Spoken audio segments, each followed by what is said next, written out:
नमस्कार. मी ॲडव्होकेट श्रीरंग लाळे, मोहोळ, जिल्हा सोलापूर.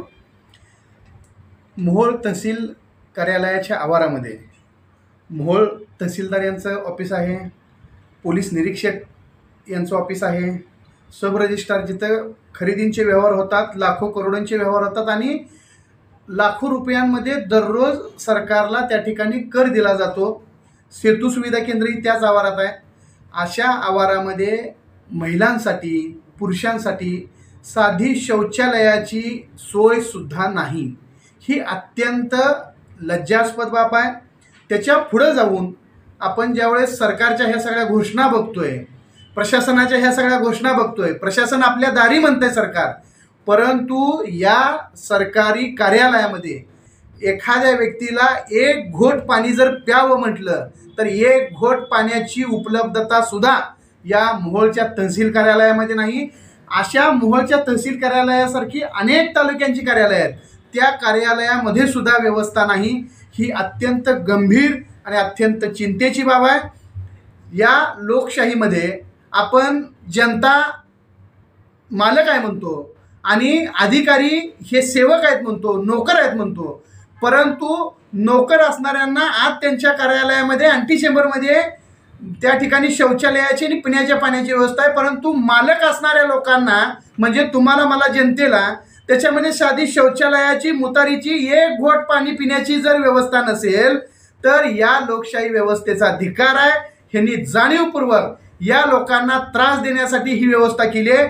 एकट्या मोहोळ तालुक्याचं उदाहरण घ्यायचं झालं तर मोहोळ तालुक्यामध्ये 104 गावं आहेत आणि ह्या 104 गावातून गोर गरीब, विद्यार्थी, तरुण, वयोवृद्ध, महिला, आजी, मावश्या कितीतरी लोक दररोज येतात आणि यांच्यासाठी शौचालयाची व्यवस्था नसणं ह्याच्यापेक्षा गंभीर बाब कोणती असू शकत नाही.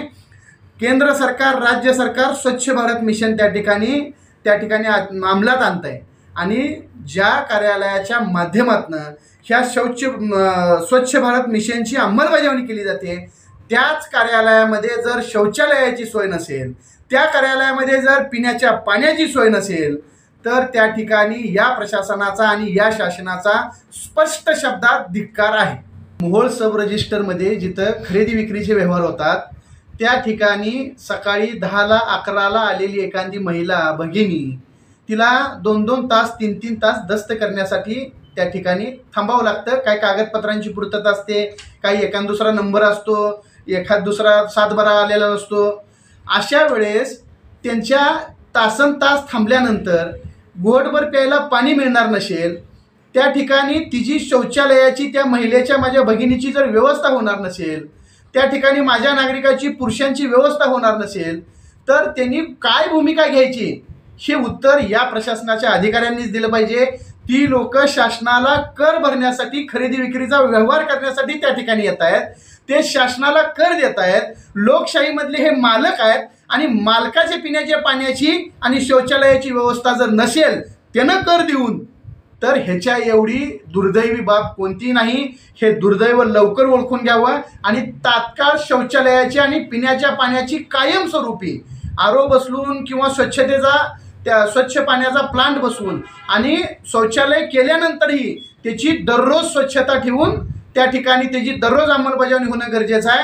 आणि या अनुषंगानं मला या लोकांसमोर तमाम महाराष्ट्रातल्या, नुसतं मोहोळच नाही, तमाम महाराष्ट्रातल्या लोकांसाठी मला एक आदर्श घालून द्यायचा आहे की ज्या शौचालयामध्ये त्या कार्यालयाचा प्रमुख जातो, मग ते तहसीलदार असतील, पोलीस निरीक्षक असतील किंवा जिल्हाधिकारी असतील, त्याच शौचालयामध्ये नागरिकांची व्यवस्था असली पाहिजे. म्हणजे ते शौचालय शुद्ध राहील, स्वच्छ राहील आणि निरोगी राहील. आणि ज्या पाण्याच्या व्यवस्थेमधून शासकीय कार्यालय प्रमुख, तहसीलदार, सब रजिस्ट्रार, पोलीस निरीक्षक साहेब, उपजिल्हाधिकारी, जिल्हाधिकारी हे सगळे ज्या पाण्याच्या व्यवस्थेतून पाणी पितात तेच पाणी नागरिकांना उपलब्ध असलं पाहिजे. म्हणजे त्याची स्वच्छता आणि त्याची शुद्धता कायम राहील. हा दंडक आणि हा मानक तमाम महाराष्ट्रातल्या लोकांसाठी घालून दिला पाहिजे. ज्या कार्यालयात अधिकारी पाणी पिल त्याच ठिकाणी नागरिकही पाणी पिल आणि ज्या शौचालयात नागरिक जाईल त्याच शौचालयात अधिकाऱ्यांनाही जावं लागेल. त्या ठिकाणी ह्या शौचालयाची आणि स्वच्छ शुद्ध पिण्याच्या पाण्याची व्यवस्था व्हावी म्हणून दिनांक 19 ऑगस्ट 2024 रोजी मी स्वतः माझ्या नावानं त्या ठिकाणी तहसीलदार साहेबांना आणि पोलीस निरीक्षक साहेबांना निवेदन दिलं आहे. 19 तारखेपासून आज जवळपास 24-25 तारीख आहे. आजपर्यंत कोणतंही त्या ठिकाणी त्यांच्याकडून कार्यवाही पत्रव्यवहार झालेला नाही. मी 15 दिवसांची त्यामध्ये मुदत दिली आहे. जर 15 दिवसांमध्ये यांनी तमाम गोरगरीब लोकांच्या आणि दररोज येणाऱ्या नागरिकांच्या सोयीसाठी शौचालयाची व्यवस्था नाही केली, त्यांच्या पिण्याच्या शुद्ध पाण्याची व्यवस्था नाही केली, तर आजपर्यंत ह्यांनी बघितलं नसेल अशा प्रकारचं ऐतिहासिक, संविधानिक आणि शांततेच्या मार्गाने आंदोलन केलं जाईल. त्याच्या नंतरच्या परिणामांना फक्त आणि फक्त प्रशासन आणि शासन जबाबदार असेल, हाच एक इशारा आहे.